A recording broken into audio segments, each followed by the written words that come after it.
Goodwill brings to you the weekly share market update dated the 19th of August, 2023.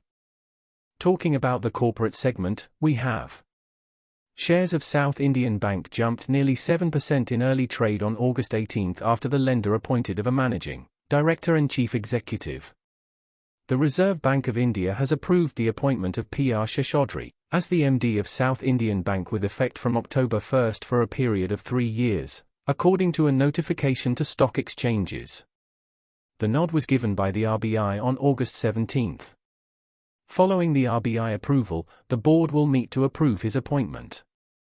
Shares of IFGL Refractories fell 4% on August 18, after a Japan-based foreign promoter Kosaki Harima Corporation exited the company.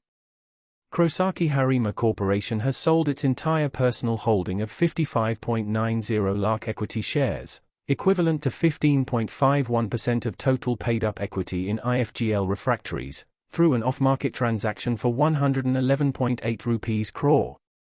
Indian promoter Bajoria Financial Services bought this stake. Yatharth Hospital zoomed around 9% higher on August 18, a day after it announced a bumper Q1 financial year 2024 earnings. The recently listed Delhi NCR-based Yatharth Hospitals and Trauma Centre reported its earnings for the quarter ended June 2023 on August 18. It reported a 73% year-on-year jump in net profit for the quarter to 19 rupees crore, and also saw a sequential growth of 10% from Q4 financial year 2023. Operating revenue for the quarter ending June 2023 was 154.5 rupees crore, up by 39% from 111.1 rupees crore for the same quarter in the last fiscal. Ramkrishna Forgings share price rose 3% in the early trade to hit a 52-week high of 614.35 rupees on August 17 after the company bagged contract worth 145 rupees crore. The company has been awarded a business contract valued at 16 million euros, approximately 1,450 million rupees, under a 4-year agreement. The company reported a 63% jump in its net profit at 76.97 rupees crore during the June quarter. Its total income rose 28% to 835.95 rupees crore. City Union Bank dropped 5% on August 14, after the Tamil Nadu-based private sector lender's net interest income dropped and asset quality worsened in the June quarter. The bank reported a profit of 227 rupees crore, up 1% from the year-ago period due to lower operating profit and other income. Elevated provisions and contingencies also impacted profitability, it said on August 11. Net interest income dropped to 523 rupees crore in Q1 financial year 2024, from 525 rupees crore in Q1 financial year 2023.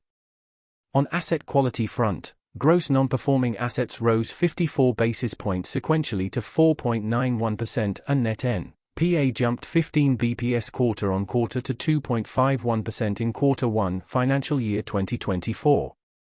Shares of FSN E-Commerce Ventures Limited, the parent of online cosmetics and fashion retailer Nykaa, lost over 7% after it posted weaker June quarter earnings. Brokerage firm Kotak Institutional Equities have downgraded the stock to add from buy and cut its target price to 165 rupees from 210 rupees a share earlier. Nomura Research too lowered the rating to neutral from buy and reduced the target price to 163 rupees from 183 rupees a share. Shares of Sterling and Wilson Renewable Energy traded marginally up at 372 rupees on August 14. After the company won an order worth 1,130 rupees crore from Gujarat Industries Power Company Limited, GIPCL. The company has received the letter of intent from GIPCL for its proposed 600 MW, equivalent to 750 MWDC, solar PV project at Kavda. The project consists of 2 blocks, with each block of 300 MW, and the scope of work includes design, engineering, supply, construction, erection, testing, and commissioning along with a 3-year operation and maintenance. The share price of GE Power India took a nearly 13% beating on August 14, after the company's net loss widened to 135.8 rupees crore in the quarter ended June 2023, from 59 rupees crore last fiscal. Revenue was down 13.7% to 423.6 rupees crore from 490.9 rupees crore. The company has received an order from Stag Energy Services India Private Limited for renovation and modernization of 3 boiler of 4 by 600 MW thermal power plant of Vedanta Limited, end customer, at Jharsuguda, Odisha. Shares of PVR Nox traded nearly 5% higher after the multiplex chain reported highest ever daily and weekend admissions and box office collections. Over the weekend, PVR Nox reported that the chain had entertained around 33.6 lakh guests and earned a box office revenue of more than 100 rupees crore. The company reported that it achieved the highest ever admissions and box office in a single day across its circuit on August 13, 2023, with 12.8 lakh guests and a gross box office revenue of 39.5 rupees crore. This weekend saw strong box office performances from Gadar 2, Hindi, Jailer, Tamil, and OMG 2, Hindi. DB Realty Limited has moved up by 38.27% this week with a change of 37.75 points. It has traded with a net volume of 70.06 million shares. The share is currently trading at the price level of 136.40 against the previous closing price of 98.65. Meanwhile, the share price is trading above its moving average 93.05, which is a good indication for the stock. The stock has made the highest move to 141.90 points this week. Shares are trading with a relative strength index of around 76.96. SpaceNet Enterprises India Limited has moved up by 36.64% this week. With a change of 6.10 points, it has traded with a net volume of 16.08 million shares.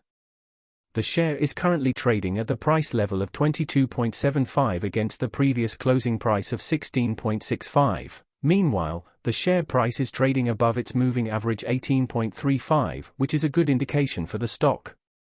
The stock has made the highest move to 24.70 points this week. Shares are trading with a relative strength index of around 62.40. Texmo Pipes Products Limited has moved up by 34.38% this week with a change of 19.70 points. It has traded with a net volume of 11.335 million shares. The share is currently trading at the price level of 77 against the previous closing price of 57.30. Meanwhile, the share price is trading above its moving average 61.25, which is a good indication for the stock. The stock has made the highest move to 89.35 points this week. Shares are trading with a relative strength index of around 73.10.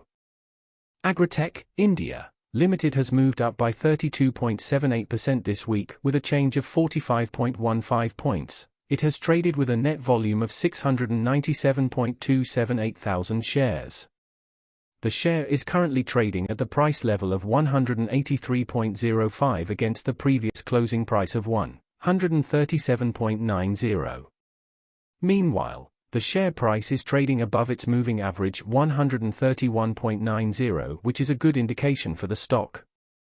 The stock has made the highest move to 184.80 points this week. Shares are trading with a relative strength index of around 83.50.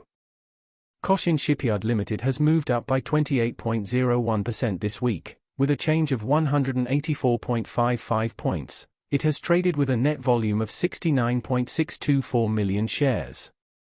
The share is currently trading at the price level of 843.85 against the previous closing price of 658.90. Meanwhile, the share price is trading above its moving average 667.35, which is a good indication for the stock. The stock has made the highest move to 923 points this week. Shares are trading with a relative strength index of around 78.78. The Nifty 50 has failed to hold on to the intraday recovery, and closed the final day of the week with 0.33% loss on August 18. The index continued forming lower highs and lower lows on the daily charts, but smartly defended 19,250 levels for the second time during the week. Hence, the said zone is expected to play a crucial role, as if it closes below the same, then 19,000 can be seen on the downside, whereas holding the same can face resistance at the 19,400 to 19,500 levels. Negative chart pattern like lower highs and lows is intact, and the Nifty is currently on the way down to form a new lower low. We observe a broader triangle-type pattern on the daily chart, and the market is currently placed at the edge of breaking below the lower support of 19,250 levels. Bank Nifty has continued with its losing streak and closed in the negative for the 7th consecutive trading session, falling 40 points to 43,851, but still holding 43,600, which can be critical next week for further downside. For the week, it was down 348 points or 0.8%, and formed a bearish candlestick pattern on the weekly scale, making lower highs and lower lows formation for the third straight week. It has reached the 20-week moving average, 43,832, and hence the fall may not be severe from current levels. We can observe divergence on the hourly charts, however, it needs to be confirmed by the price. Until Bank Nifty trades below 44,000, we can expect the weakness to continue. On the downside, it can slip towards 43,500. You can contact us from the details mentioned on the screen via a call, WhatsApp, or email. Thank you for listening the video to the end. Please do like, share, and subscribe the video for the latest updates in the market.